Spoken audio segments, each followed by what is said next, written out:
Chairperson, adjudicators, ladies and gentlemen, I understand several Phil and Hist graduates were asked to chair this evening's debate, but they had something worth doing on a Saturday night.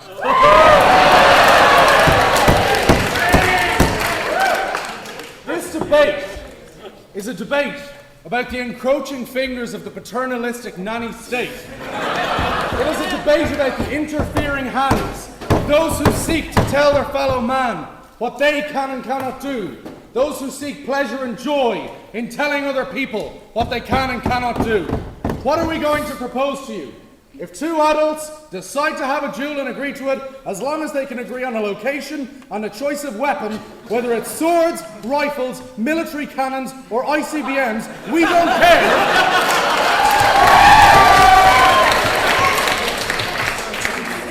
So, why is it that we don't like the encroaching fingers of the paternalistic nanny state?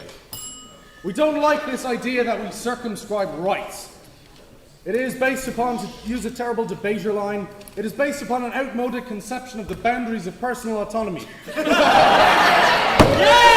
translated, that means get your hands off me, I can do what I want.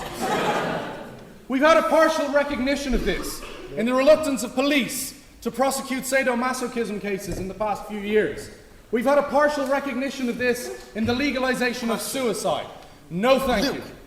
No man has a right to say to his fellow man, thus far shall your personal autonomy go, and no further. Shame.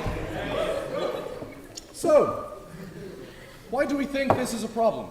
Because existing rules and the rules that we're talking about here are first of all predicated upon the idea of definite harm. So you can't shoot yourself and shoot other people in the head. You can't do stuff which will cause definite harm. What we have a problem with here is that dueling is not a definite harm. Ah, come on now. Question. It's a 50% chance of harm.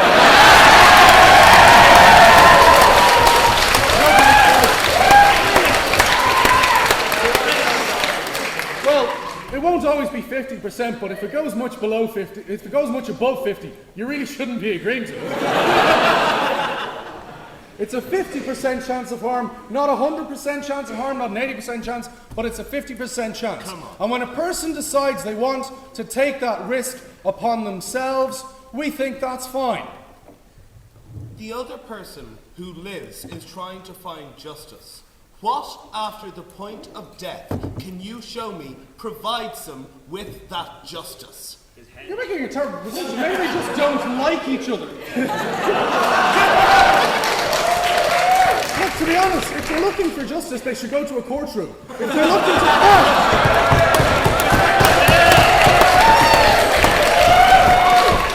In time of war, we allow men and women to risk their lives for the state. No, thank you. We allow them to sign up for all sorts of crazy shit. Yeah. We allow them to risk their lives, to do dangerous stuff, and what we have a problem with is why it's okay for you to risk your life for what the state says is good, but wrong to risk your life for what you think is good for you. No thanks.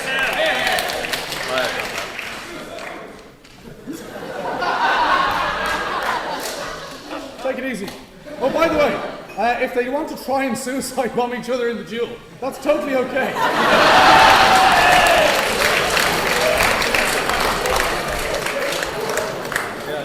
And the next bit of what might charitably be described as rights analysis.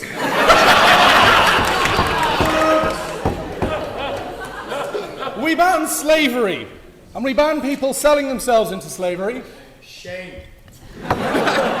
Despite what John may think, for a good reason.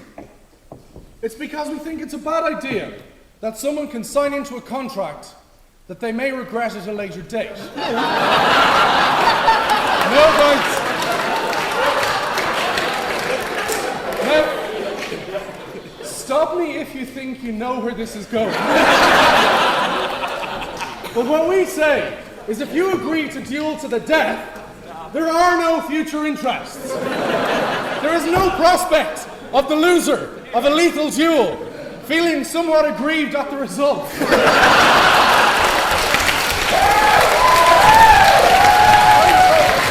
You can choose between yourselves while I try and milk a few more laughs. Really what we're talking about here is a situation where there are no regrets. There are no second thoughts. There is no reason to hold back. No reason to prevent these people from deciding. Go on! Okay. No, you've got one actually, Ross. Well, first of all, Luke, like the very simple fact is, it's not funny, but it's true. Sometimes neither party dies in a duel. Sometimes they're both horribly injured. Right.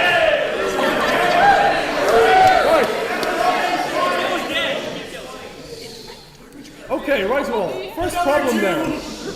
If neither of them die in the duel, they really messed it up. Secondly, Ross's point there was, the problem with people trying to kill each other is that they might maim each other. That's not a point.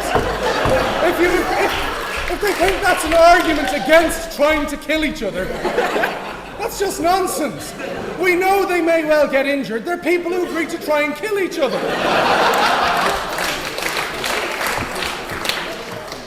So, ladies and gentlemen, because I feel the bell coming on, and because I've said lots and lots of nice rhetorical stuff, I'll remind you of it. First of all, we believe that the nanny state does not have a role in telling you when you can or cannot risk your life. If you want to, for whatever reason you think is a good idea, if you can find someone else who wants to risk their life for an equally stupid idea, go ahead. We don't care. We don't think there's any prospect of them coming back to complain. And finally, it's 6.5 minutes, Jimmy. I'm in the summary and I've already pointed out the bell rang. That is going to be a punchline, I suspect, as the night goes on. But ladies and gentlemen, most importantly of all, because a Phil or a Hiss person would have found something else to do tonight, we stand proudly in proposition that Philip Boucher Hayes should be able to challenge them to a duel if he sees fit.